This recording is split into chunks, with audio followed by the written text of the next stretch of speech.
Hello world, hello Africa, and welcome to tonight's big story. The world's superpowers, America and China, are fighting to control artificial intelligence. They want Africa to stay quiet, supply cheap data, and just copy whatever they send.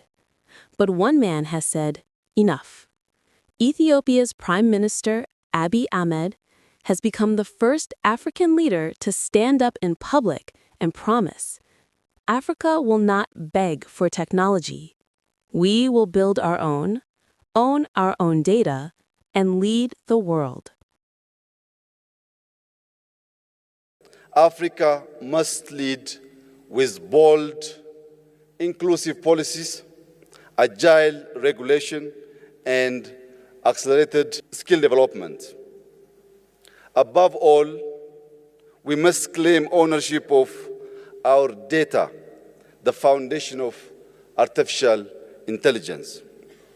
Data sovereignty is not just technical. It affirms our right to shape our own future by investing in local data infrastructure, promoting ethical data use, and setting standards aligned with our values. We reduce dependency on external technologies and unlock AI's full potential for Africa. In a world where America and China hoard the AI throne, Prime Minister Abiy Ahmed is forging the third pole, an unapologetic, sovereign Africa that creates, owns, and dominates the technology of tomorrow. This isn't policy. This is a revolution. Africa isn't asking for a seat at the table. Under Abiy Ahmed's leadership, we're building our own table, and the world will have to come to us. Other African countries are already using AI in smart ways. Rwanda flies drones to deliver medicine. Kenya uses it for mobile banking.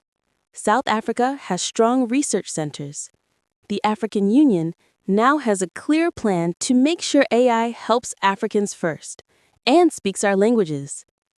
Today, we stand on the verge of a new era, one that promises inclusive prosperity for our continent, powered by homegrown innovations in artificial intelligence. It also holds the potential to accelerate the implementation of the African Union Agenda 2063. AI is no longer a distant dream. It is the engine of transformation across sectors, geographies, and societies. Many of Africa's pressing challenges, such as agricultural inefficiencies, healthcare gaps, poor education, youth unemployment, irregular migration, and inefficient public service can be addressed through AI-powered solutions. Farmers can use predictive analytics to improve crop yields and adapt to climate change.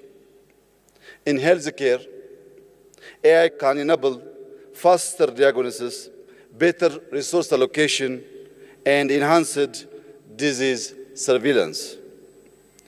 AI-driven, personalized learning tools will expand access to quality education and help build a future-ready workforce. artificial intelligence 5 ዓመት ገደማ ነው በተቋም መልክ ካስጀመር ነው። የዛሬ 5 ዓመት artificial intelligence ሚሊዮን ሐሳብ ስናነሳ ተቋም ይፈጠር ሲባል በእኛም ውስጥ እንዲሁ በቀላሉ ተቀባይነት ያለው ሐሳብ ብዙዎች በቀላሉ የገዙት ጉዳይ አልነበረም። ግን artificial intelligence የሰው ልጅ የሚያስብበትን መንገድ ኢማጂን የሚያደርግበትን መንገድ ፖሲቢሊቲን የሚያይበትን መንገድ እየቀረጸ መጥቷል። ብንፈልግም ባንፈልግም በዚህ ሬስ ውስጥ ራሳችንን ማስገባት ካልቻል ደረጃው የትም ቦታ ይሁን እንደ ሀገር እንደ ከዚህ ቀደሙ ትላልቅ ሬቮሉሽኖች ወደ ኋላ እንቀራለን። የግብርና ሪቮሉሽን 1 2 3 እያለ መጥቷል። እኛ እዛ ውስጥ አልነበርንም። ቴክኖሎጂካል ሪቮሉሽንስ ነበሩ፣ ኢንዱስትሪያል ሪቮሉሽን ነበረ። በእነዚያ ሁሉ ውስጥ ኢትዮጵያ በሬና ሰውን ማላቀቅ ሳትችል የኖረችበት ዋናው ምክንያት አዲስ እውቀት፣ አዲስ ልምምድ፣ አዲስ ፈጠራ ሲፈጠር ያንን ነገር ለማወቅ እና ለመከተል የነበረው ጉጉት፣ ዝግጁነት እና እሳቤ አናሳ ስለነበረ ጥሩ ተከታይ ለመሆንም አልቻለም። ለመተካከል ሳይሆን ጥሩ ተከታይ ለመሆንም በእጅጉ የቀረን ነበር። አሁን ተቀይሯል ሁኔታው።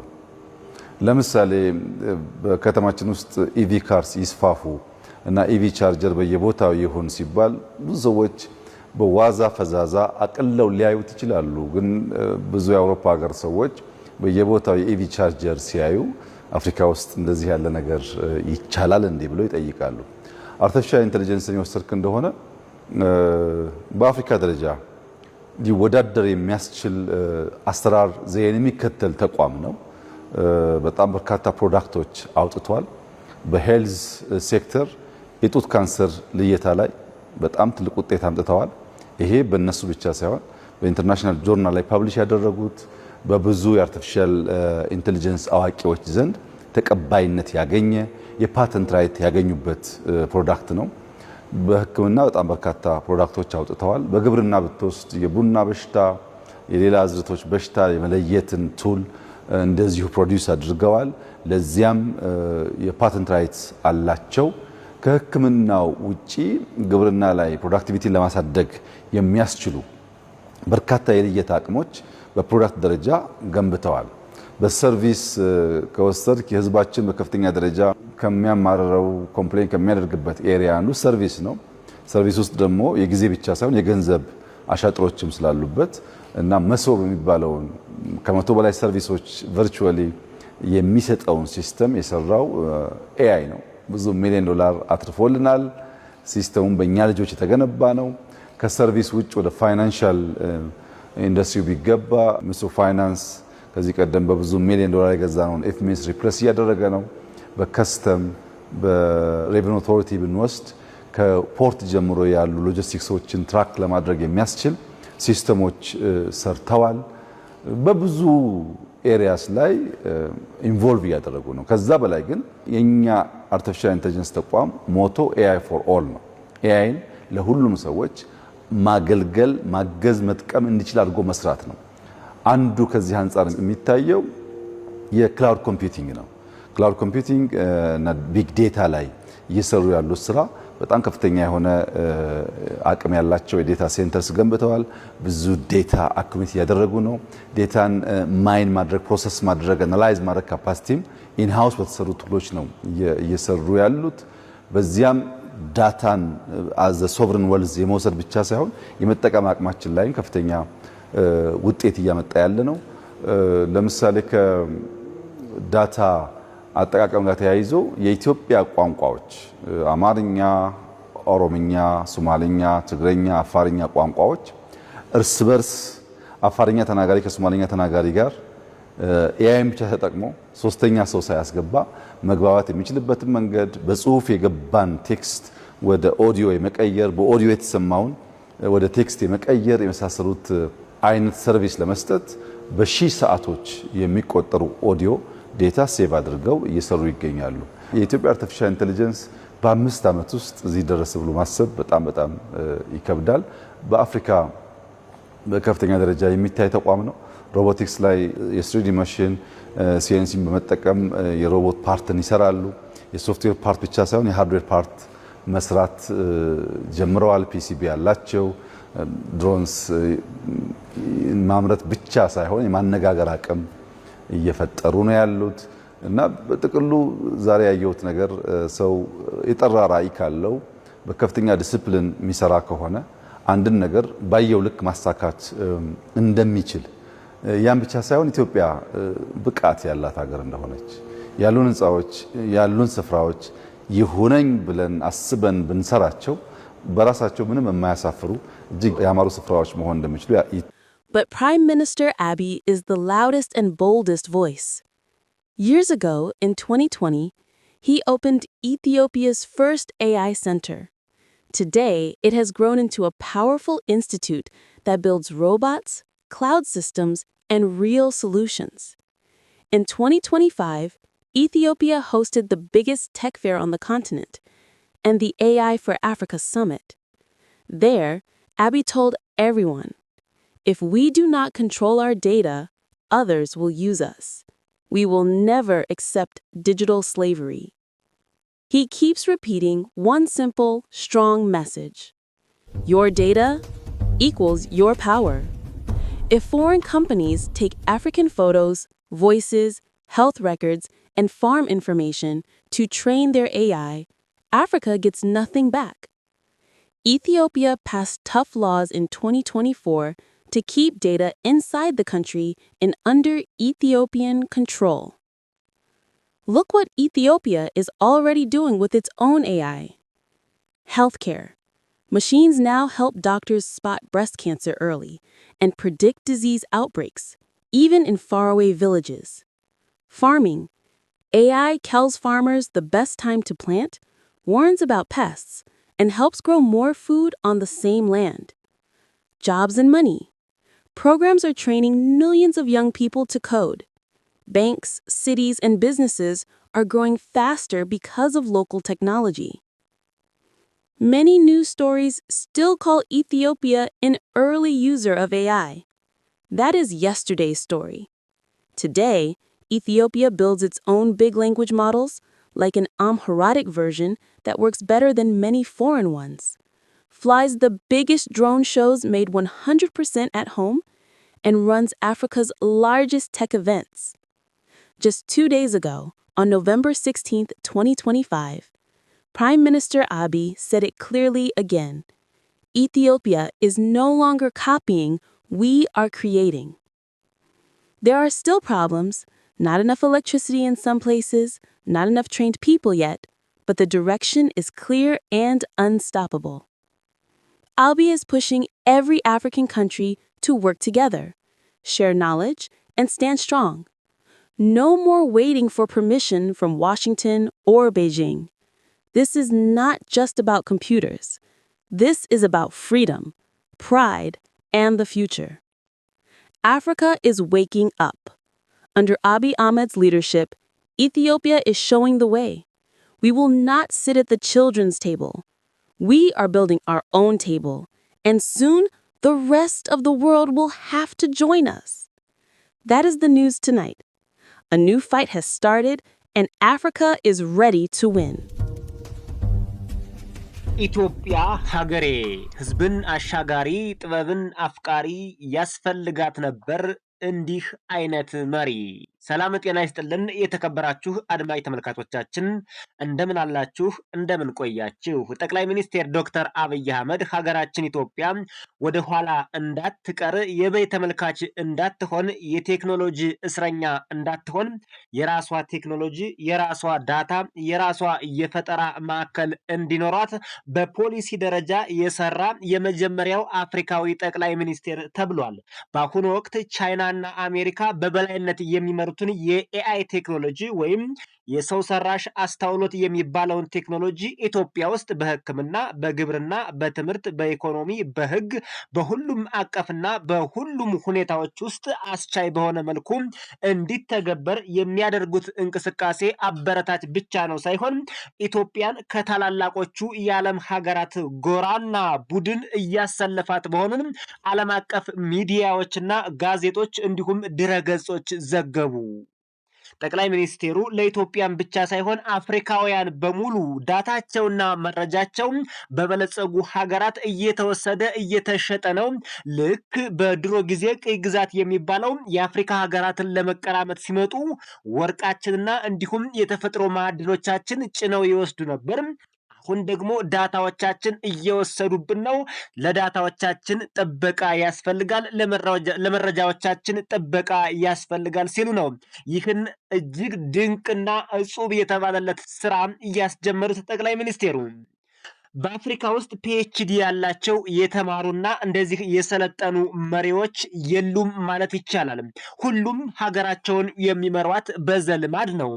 ጠቅላይ ሚኒስቴሩ ግን በትምህርት በእውቀት በሳይንስና በጥበብ ነው። ጥበብን አፍቃሪ መሪ የሚል አዲስ ስያሜም ተሰጥቷቸዋል ለጠቅላይ ሚኒስቴሩ። እንደ አርቲፊሻል ኢንተለጀንስ ወይም የሰው ሰራሽ አስተውሎት አይነት ቴክኖሎጂዎች ወደ አንድ ሀገር ሲመጡ ማህበራዊ፣ ፖለቲካዊና ኢኮኖሚያዊ ፋይዳቸው የጎላ ነው። ይህን ቴክኖሎጂ መጠቀምና ማኒፑሌት ማድረግ በራሱ አንድ ትልቅ እውቀት የሚጠይቅ ሆኖ ሳለ ኢትዮጵያ ግን ይህን ቴክኖሎጂ በማምጠቅና በመፍጠር በማስፋፋት ደረጃ እንዲሁም የራሷ በሆኑ ሰዎች በራሷ አቅምና በራሷ ችሎታ ፈጠራ ውስጥ መግባቷ እጅግ የሚበረታታ ነው ብቻ ሳይሆን ካደጉትና ከሰለጠኑት ከበለጸጉት ሀገሮች ጋር እየተወዳደረች መሆኗን ማወቅ ያስፈልጋል። ለመሆኑ ይህ ቴክኖሎጂ ለኢትዮጵያውያን ምን ጥቅም ይኖረዋል? ምንስ ፋይዳ አለው? ኢትዮጵያ አሁን ባለችበት የኢኮኖሚ ሁኔታና አሁን ባለችበት የኑሮ ደረጃ ይህ ቴክኖሎጂ አስፈላጊ ነው ወይ ሲሉ ምሁራን ይጠይቃሉ። እውነት ነው፣ መጠየቃቸው መልካም ነው። መልሱ ግን እንዲህ ተቀምጦላቸዋል። ቴክኖሎጂ ወደ አንድ ሀገር ሲመጣ እሱን ቴክኖሎጂ መለማመድ ያልቻለች ሀገር ኋላ ቀር፣ የወደፊት ራዕይ የሌላት፣ ጨለማ ውስጥ የምትጓዝና በሌሎች የምትመራ ትሆናለች። ቴክኖሎጂ በጣም ጉልበተኛ፣ አደገኛ፣ ኃይለኛ ነገር ነው። ቴክኖሎጂ ውስጥ መግባት ያልቻለች ሀገር ኋላ ቀር ነው የምትሆነው። ባንኮቹን አስቧቸው። ኢትዮጵያ ውስጥ ድሮ የባንክ ትራንዛክሽን የሚፈጸመው በወረቀት ነበር። አስቡት። አሁን ባንኮች ቴክኖሎጂን ባይጠቀሙ ዲጂታላይዝ ባይሆኑ ለመሆኑ ዓለም አቀፍ ትራንዛክሽንን ማካሄድ ይችሉ ነበር ወይ? በዓለም ገበያ ውስጥ ገብተው መወዳደርስ ይችሉ ነበር ወይ? ህብረተሰቡ በወረቀት የባንክ ትራንዛክሽን ቢጠቀም ችግሩ ምን ሊሆን እንደሚችል አስቡትም። የኢትዮጵያን የህዝብ ብዛት አስባችሁ ስራው በወረቀት ቢሆን ባንክ ቤት የሚኖረውን ወረፋ ብቻም ሳይሆን አጠቃላይ የሀገሪቱ ኢኮኖሚ ላይ የሚያመጣውን ተጽዕኖ አስቡት። ይህም ልክ እንደዛ ነው። ከነ ችግራችንም ቢሆን በቀጥታ ወደ ቴክኖሎጂ መግባት፣ ቴክኖሎጂን መጋፈጥ ግድ ይላል። ግዴታም ብቻ ሳይሆን የመኖር ያለመኖር ህልውናም ጉዳይ ነው።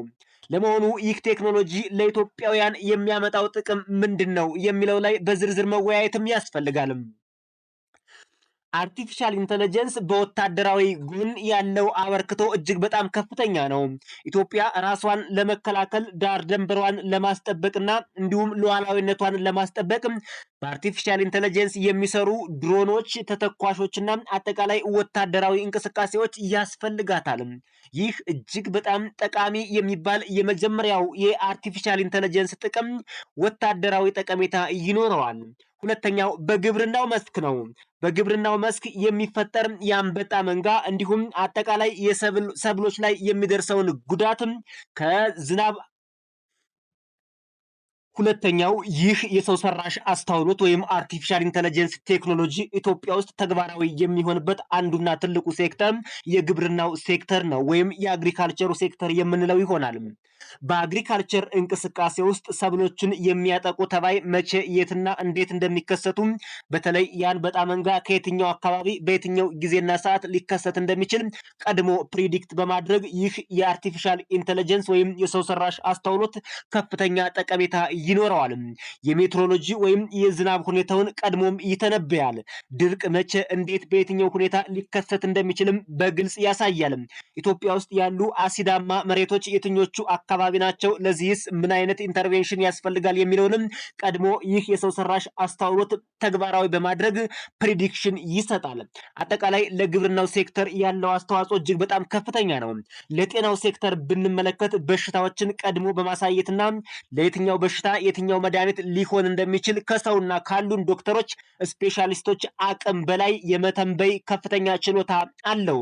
ሕክምናውን የማዘመን እንዲሁም የበሽታዎችን ስርጭት መቼ፣ እንዴት፣ በየት ሊከሰት እንደሚችል ቀድሞ በማሳየት ከሰው ልጅ አስተሳሰብ በላቀ ሁኔታ የአንድን ሀገር የጤና ሁኔታ ይተነብያል። የአንድን ሀገር የህብረተሰብ ጤና ይጠብቃል። ይህ ቴክኖሎጂ በዚህ አያቆምም። በትምህርትም ያለው ድርሻ ከፍተኛ ነው። በሁሉም ሴክተር በሚባል ደረጃ ኢትዮጵያን ያሻግራል።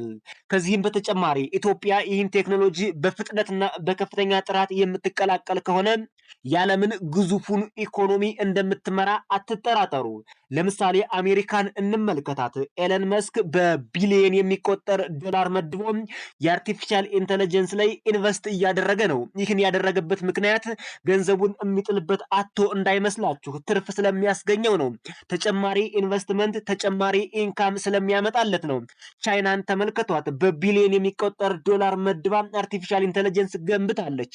አሜሪካም ቢሆን እነ ኤለን መስክ በተጨማሪ ሌሎችም ታላላቅ የኤአይ ተቋማት አሏት። ኤአይን ለመገንባት በቢሊዮን የሚቆጠር ዶላር ለምን አስፈለገ? የሚያመጣው ጥቅም ከፍተኛ ስለሆነ ነው። ኢንቨስትመንት ሪተርኑ እጅግ በጣም ከፍተኛ ስለሆነ ነው። ኢትዮጵያም ተቸግራም እንኳን ቢሆን ባላት ኢኮኖሚም እንኳን ቢሆን ወደ ኤአይ ብትገባ የሚያመጣላት ወርቅ ነው፣ የሚያመጣላት አልማዝ ነው፣ እንቁ ነው። ይህ እጅግ ለሀገራችን ጠቃሚ ቴክኖሎጂ ነው። ጠቅላይ ሚኒስቴሩም ባለ ብሩህ አይምሮና እንዲሁም ባለራዕይ መሪ በመሆናቸው ኢትዮጵያን ወደፊት እንዴት እንደምትሻገር ስለሚያስቡ ነው ይህን ቴክኖሎጂ ኢትዮጵያ ውስጥ ለመተግበር ከፍተኛ የሆነ የዳታ ሴንተር በማቋቋም እንዲሁም ኢትዮጵያውያን ሀገር በቀል ሰዎች እንዲመሩት በማድረግ ቴክኖሎጂውን ገና በማለዳው በንጋት እየተቀላቀሉት። ይህ ለኢትዮጵያ አስፈላጊ ነው። እንደዚህ አይነት ቴክኖሎጂዎችን ሀገር ቤት አምጥቶ ለማላመድ ቁርጠኛ መሪ ያስፈልጋል። ኢትዮጵያ ደግሞ ቁርጠኛ መሪ አግኝታለች። ይህን እድል አሁን ነው ኢትዮጵያ መጠቀም ያለባት። ይህ እድል ካለፋት፣ ይህ ጠቅላይ ሚኒስቴር ካለፈን ኢትዮጵያ መቼም ቢሆን አትሻገርም።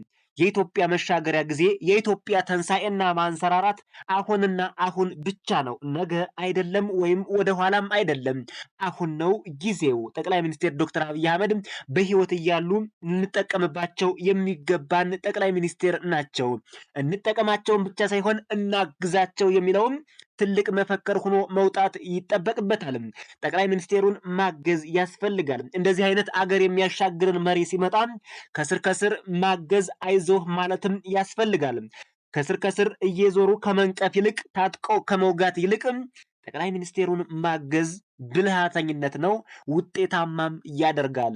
ይህ በሎጂክ በሳይንስና በፋክት የተረጋገጠ እንጂ እንዲሁ በማስመሰልና በተራ ወሬ የተረጋገጠ አይደለም። ድል ለኢትዮጵያ!